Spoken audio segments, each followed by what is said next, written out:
नमस्कार, आप देख रहे हैं न्यूज अड्डा और मैं आपके साथ पूजा भारद्वाज। इस वक्त जो है आईएमटी के मुजेड़ी मोड़ पे जो है गांव में मौजूद। आपको बता दें कि चोरों के डर से और इस कदर लोग यहाँ के रहने वाले इस कदर परेशान हैं कि उन्होंने अपना घर, अच्छा खासा घर जो उन्होंने काफी समय से बनवाया, कुछ सोच के बनवाया, वो छोड़कर मजबूर होकर दूसरी जगह पर रहने के लिए मजबूर हो रहे हैं। क्योंकि एक ही घर में एक नहीं, दो बार नहीं, तीन तीन बार चोर आकर यहीं पर जो है चोरी कर रहे हैं, आतंक फैला रहे हैं। और इस कदर लोग यहाँ से, जितने भी लोग यहाँ पे रह रहे हैं, इस कदर परेशान हो गए हैं कि उन्होंने अपना, कि अब बार बार जब छोड़ रहे तो उन्होंने यही सोचा कि घर छोड़ के दूसरी जगह ही शिफ्ट हो जाते हैं। हमारे साथ कुछ लोग यहाँ के मौजूद है, वो जानेंगे कब से ये चला आ रहा है। क्या नाम है सर आपका? मेरा नाम राजबिल देसवाल और मैं यहाँ गली नंबर 3 मुजेड़ी मोड़ आईएमटी के अंदर पड़ती है जेलदार कॉलोनी, मैं उसमें रहता हूँ। और मैं यहाँ काफी सालों से रह रहा हूँ, 8 सालों से।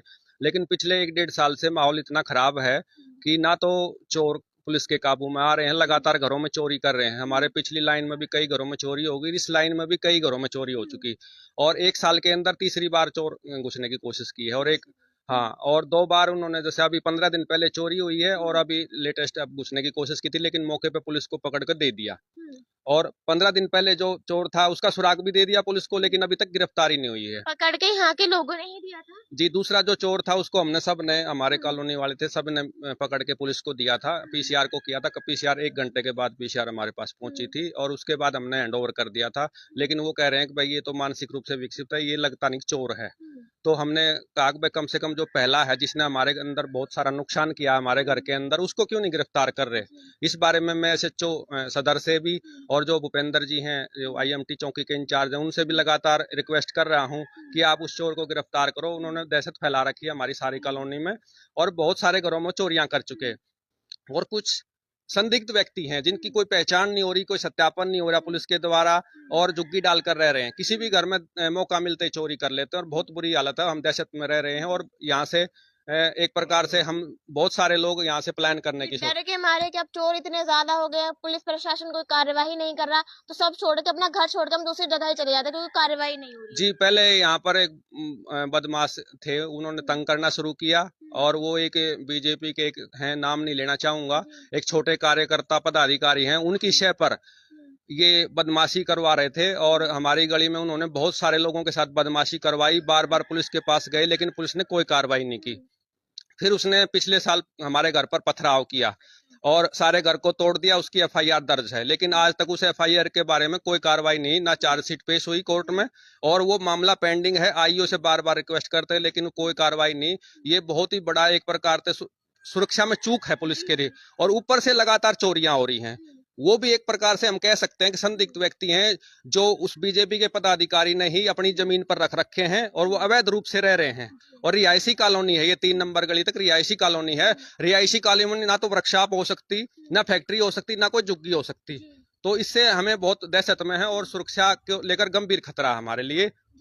घर में किसी को किराएदार पे रखते हैं, उनकी वेरिफिकेशन की जाती है, लेकिन आसपास में रहायशी इलाके में झुग्गियां पड़ी हैं, तो अभी तक पुलिस इस पे कोई कार्रवाई नहीं, संदिग्ध नहीं लगता? जी बिल्कुल, किराएदार के लिए तो दबाव डालते हैं, मकान मालिक को धमकी देते हैं कि आपके खिलाफ केस दर्ज करेंगे। लेकिन ये इतनी सारी, इसके चारों तरफ जहां हम खड़े हैं उसके चारों तरफ झुग्गियां हैं और उन लोगों का ये नहीं पता कि वो अवैध रूप से किस तरीके से यहाँ किसके साए में रह रहे हैं और किसकी सह पर रह रहे हैं। और उनकी जो भाषा है वो एक प्रकार से कहूं तो संदिग्ध, वो रोहिंग्या बांग्लादेशी हैं। सरकार कहती है कि हम उनकी जांच कर रहे हैं, लेकिन मुझे 100% मुझे यकीन है कि पुलिस जांच करे तो उसमें अवैध रोहिंग्या बांग्लादेशी भी मिलेंगे जो लगातार घरों को निशाना बना रहे हैं। तो आपको शक है कि उन्हीं झुग्गियों में से लोग बार बार आ रहे हैं और यहाँ पे आके चोरियां कर रहे हैं? जी बिल्कुल, उन्हीं झुग्गियों में से आ रहे हैं। जो चोर है उसकी मां ने एक्सेप्ट कर लिया कि मेरे बच्चे ने चोरी करी है। हाँ बिल्कुल, पुलिस के सामने एक्सेप्ट कर लिया, पीसीआर के सामने, और सीआईए आई थी उसके सामने एक्सेप्ट कर लिया। तो इससे बड़ा क्लू और क्या मिल सकता है। और यहाँ गली में हमारे सीसीटीवी लगे हुए हैं, लेकिन पुलिस ने आज तक एक बार भी फुटेज चेक नहीं की। अभी तक मतलब 3 बार चोरियां हो गई, घर में घर छोड़ दिया, उसके बाद भी कोई फुटेज चेक पुलिस नहीं ने आज तक, बड़ी खेद की बात है, मतलब हम, हालांकि हम पुलिस का सहयोग करते हैं क्योंकि पुलिस कहती है सेवा सुरक्षा सहयोग, तो हम पुलिस का हर कदम पर सहयोग करते हैं कि भाई अनवांटेड कोई व्यक्ति रह रहा तो उसके बारे में सूचना देते हैं, कोई शराबी है उसके बारे में देते हैं, कोई भी गलत काम कर रहा है उसकी सूचना देते हैं हम पुलिस को। लेकिन 3-4 बार का वाकया ऐसा हुआ, पुलिस ने हमारी कोई मदद नहीं करी। मतलब बढ़ चढ़ के खुद ही हम सारी सूचना दे रहे हैं, उनसे सुरक्षा मांग रहे हैं, तो हमें सुरक्षा नहीं मिल रही है। नहीं, बिल्कुल नहीं मिल रही जी। वहां पे पहले जो जब घटना हुई थी, बदमाश ने हमें काफी दिन तक परेशान रखा था। मैंने बार बार रिक्वेस्ट करी, वो कह रहे इससे ज्यादा हम कुछ नहीं कर सके।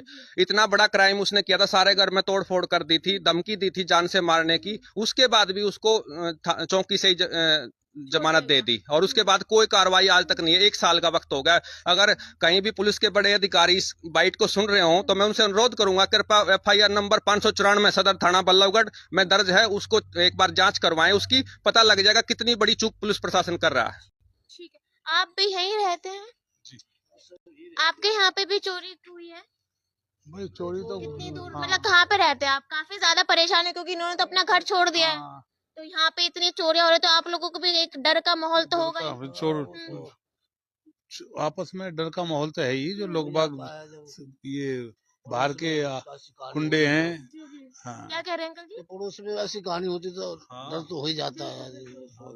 कि आप सब में भी एक डर का माहौल, क्योंकि इन्होंने तो अपना घर छोड़ दिया परेशान होकर, तो आप सब में भी एक माहौल होगा क्योंकि आसपास झुग्गियां ऐसा ही परेशान हो रहे होंगे। हाँ सही बात है, थोड़े कहाँ से यहाँ एक एक पैसा जोड़ के। देखिए, एक बार जो है घर आपको दिखा देती हूँ कि अगर घर की बात करें तो ये पूरा घर देखिए आप कि किस तरीके से उन्होंने सब कुछ जोड़ के कैसे अपना 2 बार चोरी हो चुकी, तीसरी बार अटेम्प्ट हो चुका है, तो अपना पूरा घर छोड़कर यहाँ से मजबूर हो गए हैं कि अपना घर छोड़ के उन्होंने जो है घर छोड़ के जाना उन्हें ज्यादा सुरक्षित लगा। कि देखिए ये पूरा घर देख सकते हैं किस तरीके से उन्होंने काफी जो परेशान होकर पूरा घर देखिए।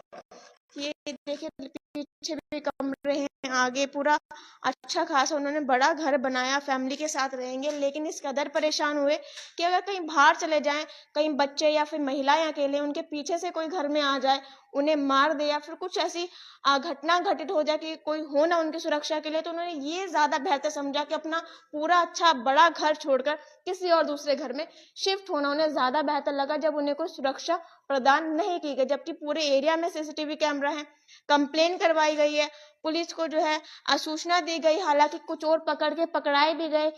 जो चोर था उनकी मां ने खुद एक्सेप्ट करा कि हाँ उनके लड़के ने चोरी करी है। उसके बाद भी लोग अपना घर छोड़ने के लिए मजबूर हो गए, तो हालांकि प्रशासन पे सुरक्षा के नजरिए से सवाल खड़ा उठता है। हालांकि प्रशासन क्या कर रहा है जब उनके एरिया के लोग ही इस कदर देखे परेशान है। देख सकते हैं यहाँ पे जो ये किसी हथियार से तोड़ने की कोशिश की गई, तो पूरा घर देखिए किस तरीके से परेशान हो गए कि उन्होंने अपना घर छोड़ दिया। देखिए यहाँ पे काफी ज्यादा ये सब जो निशान है कि सब कुछ तोड़ने की कोशिश की गई। देखिए ये सब जो टोटियां यहाँ पे टैप लगे हुए थे वो सब यहाँ से चोरी हुआ है। तो हालांकि देखिए सुरक्षा के नजरिए से देखें तो कहीं ना कहीं पुलिस प्रशासन में जो एरिया थाना लगता है उस पर सवाल खड़े होते हैं। हालांकि क्या कर रही है प्रशासन जब उनके एरिया के लोग इस कदर परेशान, 3 बार कंप्लेन होने के बाद, पुरानी कंप्लेन भी है, अब बार बार वही लोग आते हैं यहाँ पे चोरी करने? नहीं, अलग अलग व्यक्ति आते हैं जी। जैसे पहले जो बदमाश था वो अलग था, और अब दूसरा चोर आया था 10-15 दिन पहले, उसकी रिपोर्ट दर्ज की थी, लेकिन अब तीसरा चोर आया है। मतलब 1 साल के अंदर तीसरे अलग अलग हैं तीनों चोर। हाँ, पहला तो हमारे जो गली में कुत्ते रहते हैं उन्होंने जैसे उसको भगा दिया था। मतलब एक प्रकार से सुरक्षा हमारी जो स्ट्रे डॉग्स है ना उसने की थी। हाँ, पुलिस ने नहीं की थी सुरक्षा हमारी। उसके 2 दिन बाद आए थे कि हमारे से गलती होगी, हमें चूक होगी, हम कहीं गए हुए थे, हम आपकी मदद करेंगे, लेकिन किया कुछ नहीं। अब ये तीसरा अटेम्प्ट है चोरी का, और आप देख रहे हो कितना नुकसान करके ये सारे आसपास की जो झुग्गियां उनमें से ही है? जी बिल्कुल, झुग्गियों में से हैं, बाहर से कोई आदमी नहीं है, बिल्कुल झुग्गियों के अंदर से हैं। और वो रात को निकलते हैं और समय या चरस या जो नशा है, कोई भी नशा करके आते हैं, किसी से डरते नहीं, बिल्कुल भी कोई डर उनके अंदर नहीं है। ऐसे में तो कोई महिला या बच्चे घर में, तो उनकी जान को भी खतरा हो सकता जी है। बिल्कुल, कोई सुरक्षित नहीं है। अब इतना मतलब असुरक्षा की भावना होगी कि मजबूरी में देखो हमने तो अपना घर छोड़ दिया, और बाकी लोग भी है ना, दहशत इतनी है क्योंकि बदमाश तो बदमाश, ऊपर से चोर, तो आदमी कितने दिन यहाँ पर रहेगा? बच्चों को अकेला छोड़ दें तो बिल्कुल सुरक्षित नहीं है। और आसपास के लोग हैं तो पुलिस के पास ही जाते हैं सुरक्षा के लिए, जब वो भी मदद नहीं करी तो घर छोड़ना ज्यादा सही लगा। देखो मैं आपको एक ऐसे बताता हूँ, जो यहाँ पर बदमाश था उसने गली में कोई भी व्यक्ति नहीं छोड़ा, एक व्यक्ति की टांग तोड़ दी, लेकिन वो पुलिस के पास रिपोर्ट दर्ज नहीं हो पाई उसकी। और इतना दहशत थी उसके, कोई यहाँ पर 10-15 जो लोग हैं फैक्ट्री वर्कशॉप हैं सबको पीट दिया, लेकिन पुलिस ने कोई कार्रवाई नहीं करी। क्योंकि उसका जो मैंने बताया ना आपको, मैं बार बार इसलिए कह रहा हूँ कि जो हमारे सुशासन वाली सरकार है उसके जो उच्च अधिकारी हैं या उसके नेता नेता हैं वो सुन लें।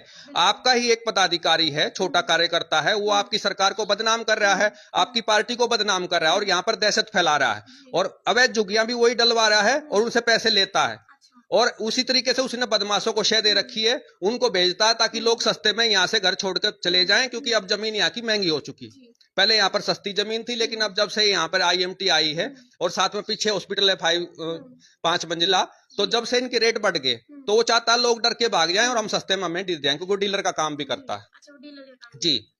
तो मेरी पुलिस प्रशासन से भी और सबसे अपील है कि भाई इस विषय में उचित कार्रवाई की जाए, ताकि कम से कम हमने तो घर छोड़ दिया लेकिन बाकी लोगों को ना छोड़ना पड़े। देख सकते हैं एक व्यक्ति ने तो अपना घर परेशान होकर घर छोड़ दिया, लेकिन बाकी को ना छोड़ना पड़े इसलिए वो फ्रंट पे आकर अपनी समस्या रख रहे हैं। कहीं ना कहीं पुलिस की भी लापरवाही बता रहे हैं और बीजेपी के किसी नेता पर भी सवाल उठा रहे हैं कि उनकी जो है मिली भगत की वजह से ही हो रहा है। हालांकि अगर वो चाहें तो वो भी अपनी बात